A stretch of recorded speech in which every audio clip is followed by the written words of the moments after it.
sayings that just relate from one to another. And that's especially true today. But maybe a helpful way to get into this conversation, this story that we're about to see, is to ask the question, to beg the question, where does evil live? Where does Satan live? Where do demons live? And I think that's a fun conversation question. You can ask your friends over that for dinner. They will say some very, very funny things because I grew up in the 90s with a lot of cartoons that like to depict Satan as being in hell and having a pretty good time. Like he's having himself, yeah, that's kind of fun. He's enjoying himself down there. Or more recent, we can call it serious television if you want to call it that. Even over the last few years have presented Satan as ruling in hell, and the demons there are coming to have their marching orders. This is a really interesting idea of what it means for there to be a Satan. But I wonder if you've noticed, it is easier for a lot of people who don't believe the Bible, who don't look to it for what's the way the world works, but it's easier for them to blame evil on the devil than it is to blame God on the good things that happen. Would you agree with that? Is that just an easier concept? Like if I said that I do not believe that there is a God who is described in the Bible this way, I don't think that's the God or the Jesus who came at Christmas and now there's all these holidays that celebrate what he did. I don't think that doesn't sound real to me. What that person might still believe in is that there is someone to blame for evil, that there are still demons in the world. So as a conversation starter, maybe you might have that this afternoon. Is that an easier thing to talk about? Why is that? You can chat about that. But I think it's interesting to think about where Satan lives, where demons live, because it gets to the point of where we're looking at in Mark 5, because as Jesus comes in, we're told that he is bringing about the good news of God's kingdom. Repent and believe, right? Turn away from your sin. Look to me. I'm going to be a king of a new kingdom. But as Jesus is bringing about the kingdom of God, he's not bringing it about in the midst of chaos, there's no king, right?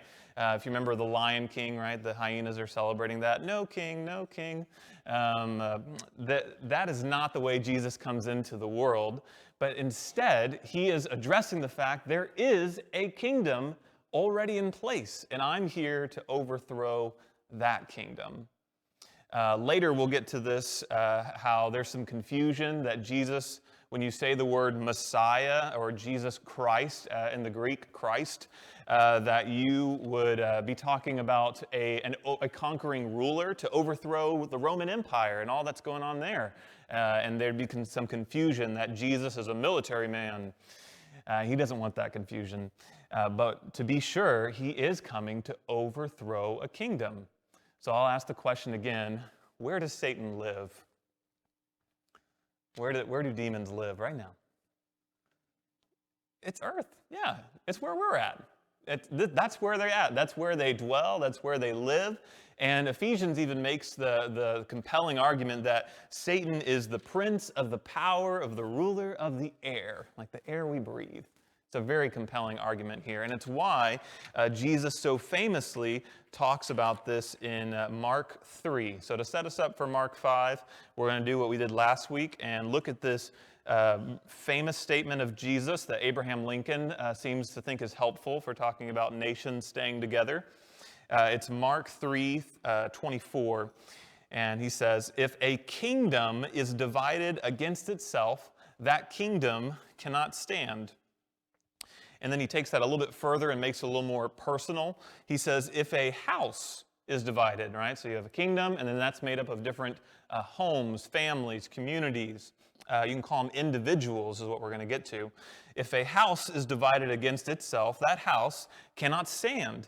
And if Satan is opposed to himself and is divided, he cannot stand but is finished. And then we get Jesus introducing himself as a thief coming in the night, as he describes himself this way. But no one can enter a strong man's house and plunder his possessions unless he first ties up the strong man, and then he can plunder his house. He's talking about the house of Satan, the kingdom of Satan. And whatever which way that you want to view that today, I think we have to recognize that the Bible, that Jesus himself is arguing that Satan has a very real kingdom. He has set up shop. He has his own homes that he has taken captive for himself. And as Jesus comes in, ushering in the kingdom of God, he is going house to house to house, tying up the strong man, binding the strong man, that is whatever evil presence is there, and releasing it. It'd be like if somebody came in and bought your house out from under you, took the deed from you, and said, "This is my house now, and you have to start paying me rent," right? And somebody in justice, whether it's a policeman or someone of higher authority than that, a judge bangs a gavel, would come in and put that person, lock them up in jail, and give you back the deed to your house. This is your house. Do with it what you want. Maybe take better care of it next time. Don't let this happen again. That's what's happening with Jesus. He is setting people free. And that's what we're going to see today in Mark chapter 5. So go ahead and turn over with me to Mark 5 if you're not there just yet.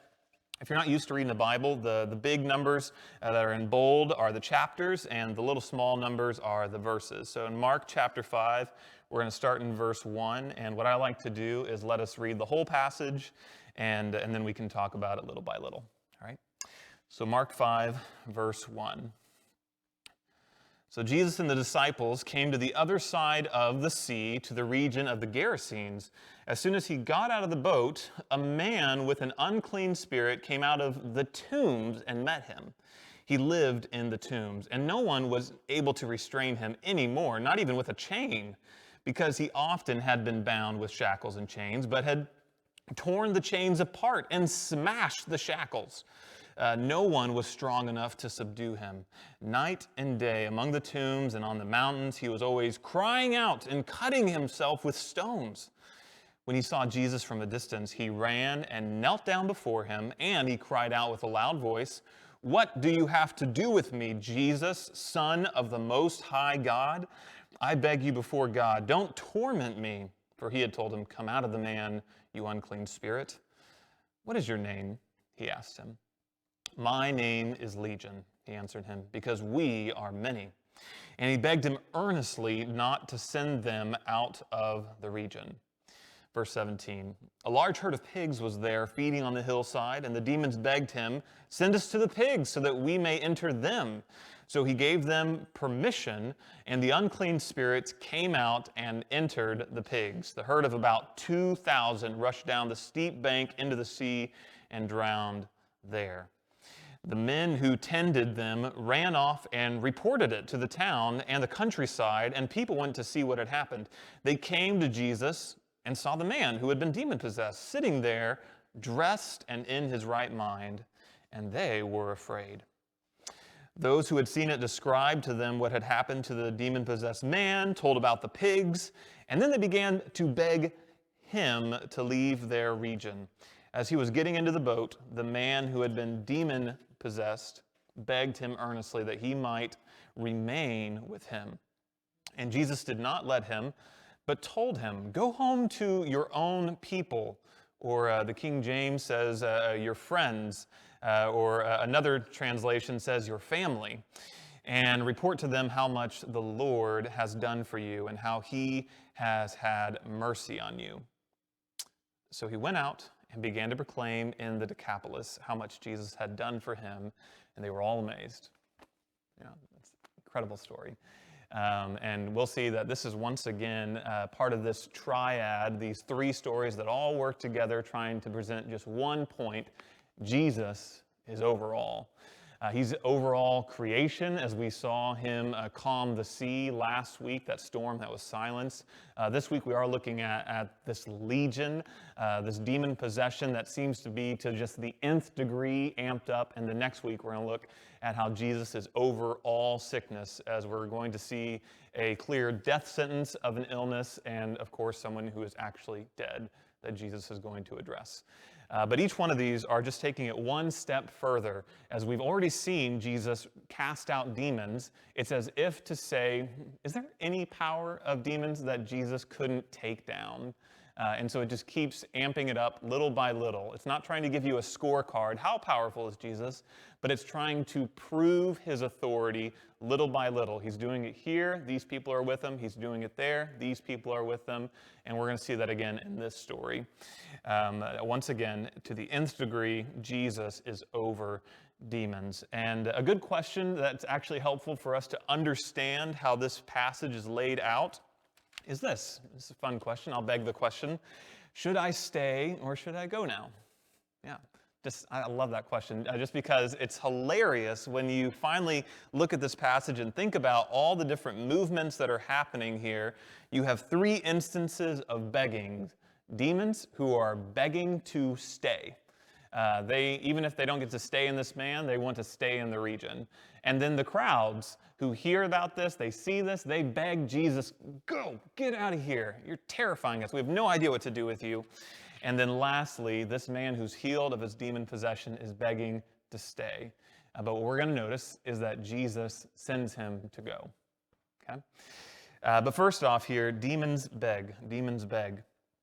It's very interesting that we're almost being convinced that this is a demon-possessed man of a certain degree, because in verse 4 and 5, we're told that he has this kind of super strength that he's able to break out of shackles and destroy them so that they can't be used to lock him up again. And so people have stopped trying. This has been going on for a while. Can you think of another instance of super strength in the Bible? Yeah, Samson. And why does Samson have super strength? Because he has the Spirit of God, right? And we're told that this man here has an unclean spirit. So either way here, however you want to reckon with this whole idea that there are spiritual powers, there are supernatural ways that someone could be empowered, what we have to recognize here is that what's happening in this man is not a sickness. This is not some primitive way of explaining a mental illness that they didn't understand back in Jesus' time. Oh, we've come so far since then. This is something that is unexplainable in any other way than this is a supernaturally empowered and afflicted man. This is not a sickness. This is a demon possession. But more than that here, we're told that he's not necessarily harming other people. Yes, I'm sure he would be a very annoying neighbor, but it's far worse than that. Not only is he loud and he's going to these places that are seemingly representing death, hanging out in tombs, that's where he lives, but more than that, he is cutting this vessel, this house of a person, right? This individual is being cut again and again. And I think there's something about that that's meant to be paired with him crying out. He's causing severe agony for this individual. And I don't mean to berate the point here because I think scary movies have more than twisted what demons are capable of doing. Because when this demon just spots Jesus in the distance, here's what he does. He runs to him, sprints, like full out, I was doing something else, but here's Jesus. And it's as if he wants his own little showdown with Jesus, but he knows there is no showdown. This is not a battle. There's no wrestling match. Much like when you flick the lights on in a dark bedroom, there's never a battle between the shadows in that room that were just there and the light bulb. You know, a tiny little light bulb that just flickers on, all the darkness gone. Right? It's not a wrestling match, it's done. And that's what happens here, because he falls down and begs. Verse 7. He cried out with a loud voice, "What do you have to do with me, Jesus, Son of the Most High God?" This demon's got some really good understanding of who Jesus is. Better than I would say even the disciples at this time who are scared of Jesus. I don't know, you have power over the wind and the waves. This is too much for me. This demon takes this scare, this fear that he has of Jesus, and puts it into a place of respect. I beg you before God, don't torment me. Torment. I want us to, the reason why I began today with asking where Satan is right now is to more say where he's not. Because hell is a place of permanence, we could say. It is an eternal death, an eternal separation from God. And to think of Satan as somehow enjoying himself there, basking in the fire. Ah, yes, I like it hot, right? This is hilariously wrong because hell is the place where Satan will be with full finality, be locked forever. That's where he will be. Now, the bad news is, yes, he is in this world today. We could say that Jesus, because of his reign, because of his resurrection, because of his death on the cross even, Satan knows his time is short. But what we need to understand here is this demon here is asking Jesus, am I being sent to hell? Is that what's happening? Am I going to be eternally judged right now? Don't torment me. It's Jesus who uses this word torment in other places to describe what hell is like. But here, the question gets to be asked. I want you to imagine what it'll be like the day that Jesus returns, makes everything right. And there's a lot of things that I'm sure come to mind. But one thing that you need to know will not be there are questions. Jesus, is now the time where I'm going to be judged?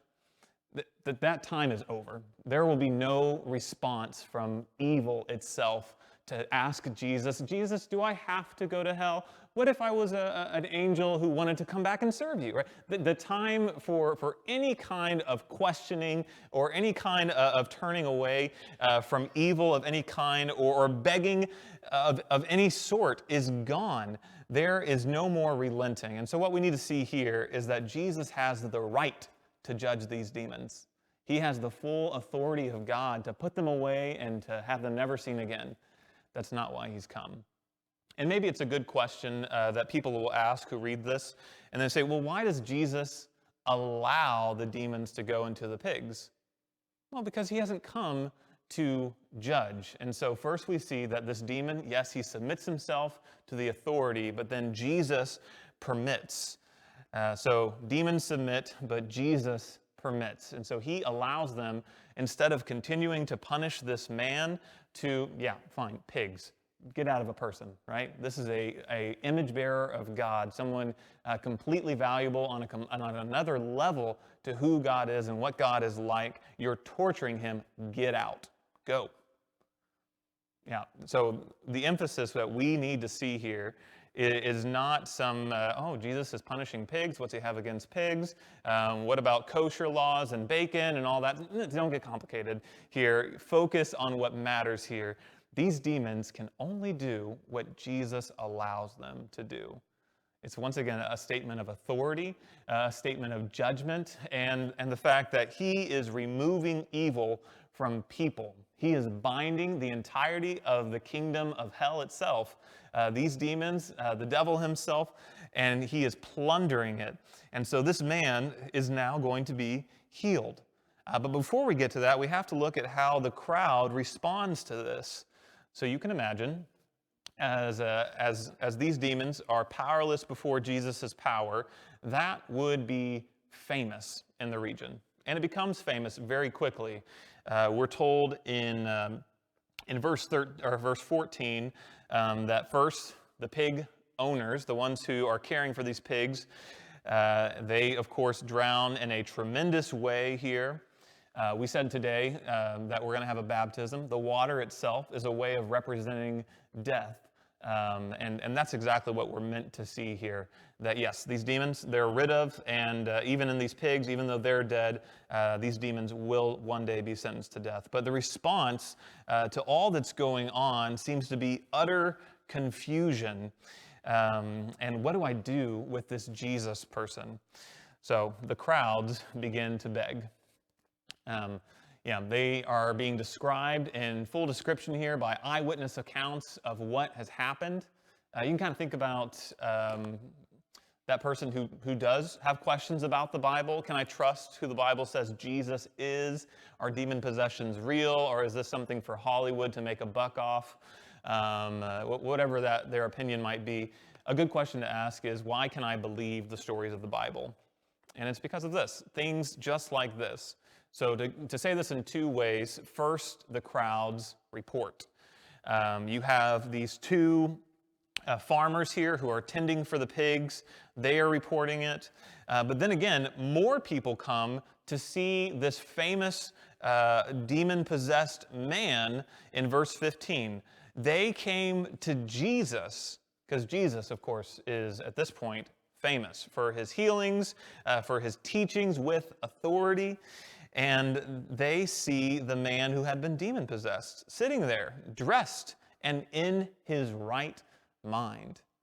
Gosh, the power of that alone would have had to say that there is someone who is not acting like a crazy person. There is someone who is destroying themselves from the inside, right? There's some kind of inner evil that is working itself out, and it's destructive, and now everything is completely changed. Much like the sea and the ocean that Jesus calmed last week, the storm inside this person is gone. It's calm. That's what we're meant to see, that contrast there to say this person was out on mountaintop shouting at the top of their lungs, and now they're just sitting. I just want to listen to Jesus. What does Jesus have for me? I hope that hits us, just how stark of a contrast. I mentioned Ephesians 2, a letter written by Paul, who talks about that rule that Satan has in our lives. The way that he explains it there is that every single Christian understands this full well, that we too were once sons of disobedience. And the way that he talks about Satan as the ruler of this world is he says that we did exactly what the prince of the power, the ruler of this air, wanted us to do. We did what he wanted us to do. We were slaves. We were dead in our sins. All these spiritual images, it seems, are made physical within this demon-possessed man. Like, if you want to get a good understanding of what's happening within somebody who is spiritually dead to Jesus, to spiritual things at all even, you can look at this physical person here and what's going on with them. They're self-destructive in every single way. And what we're going to find out in just a second is that this man had no idea what was going on. Verse 16, those who had seen it described to them what had happened to the demon-possessed man and told about the pigs. It's as if this man was just a vessel, an empty vessel. There's nothing in him at all. He's not even a part of the conversation. It's this demon. These demons are driving the ship, and he's not even there to witness what's happening. It really is one of those haunting kind of images, and that makes you, of course, go to movies and things like that. I want to call us away from that and more to say that this man's image of God has not been destroyed.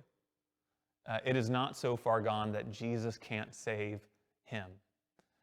But these people want nothing to do with it. And so they don't want this person, this demon-possessed man, in the region anymore. And they don't want Jesus to be in the region anymore. And so, yes, the crowds, they give a thorough report, eyewitness accounts, right? You don't have video cell phones recording it. You told stories and made sure to print the story quick enough that you could still go back to this town. We're told about specific towns, pig farmers. We're told to go find these people, find out where they live, and understand that Mark was written at a time that you could go and do that. Find these eyewitness people who saw this happen.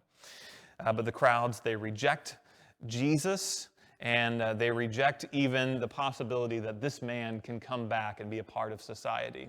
It's incredible. And in a way, it's kind of disheartening to say that this person is so radically changed and you won't let them back into your society. But the last part of this, the main takeaway that I think Mark wants us to see, even as Jesus has all authority over demons, that they are just powerless to him, is this next part about this healed man who begs. So verse 18, we keep getting pronouns. As he was getting into the boat. Who's getting into the boat? Jesus. Yeah. So Jesus is getting back into the boat. This, if you want the more straightforward part of this, it's at the end of Matthew chapter 8. where this same story is recounted. It's also in Luke chapter 8 for some reason, same chapter, I don't know why. But in Mark 5 here, verse 18, as Jesus is getting into the boat, he's going on to new places, spreading the good news. The man who had been demon-possessed begged him earnestly that he might remain with him. And Jesus didn't let him.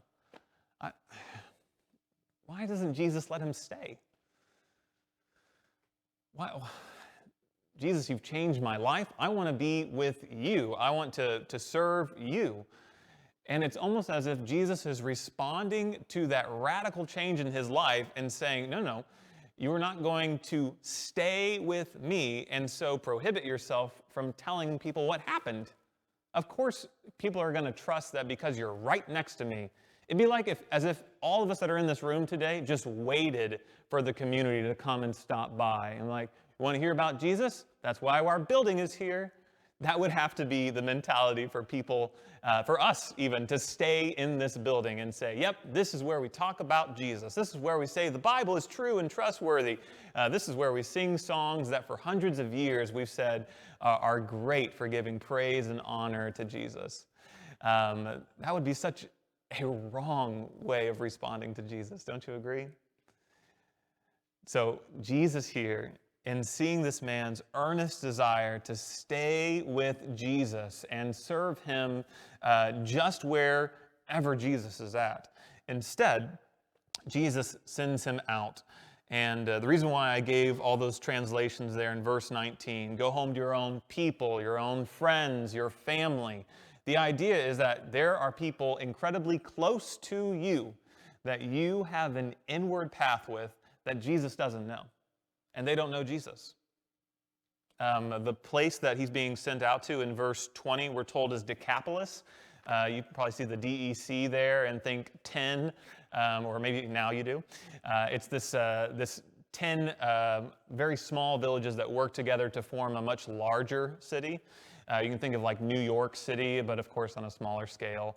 There's Manhattan, and there's Coney Island over there, and there's Queens and the Bronx. It's that idea that there is this multi-region, multi-ethnic city that this man calls his hometown.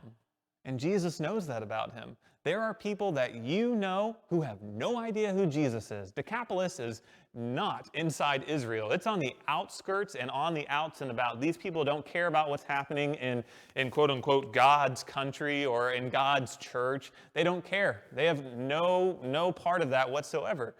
But this man has everything to do with them. And that's how Jesus sees him. To stay here would be so wrong. To stay in this building locked up, to stay in the boat with Jesus and just go where there's a lot of Jesus at work would be a mistake. But instead, what we're told this man does and will do, in verse 19, it's Jesus' instruct to them, report to them how much the Lord has done for you.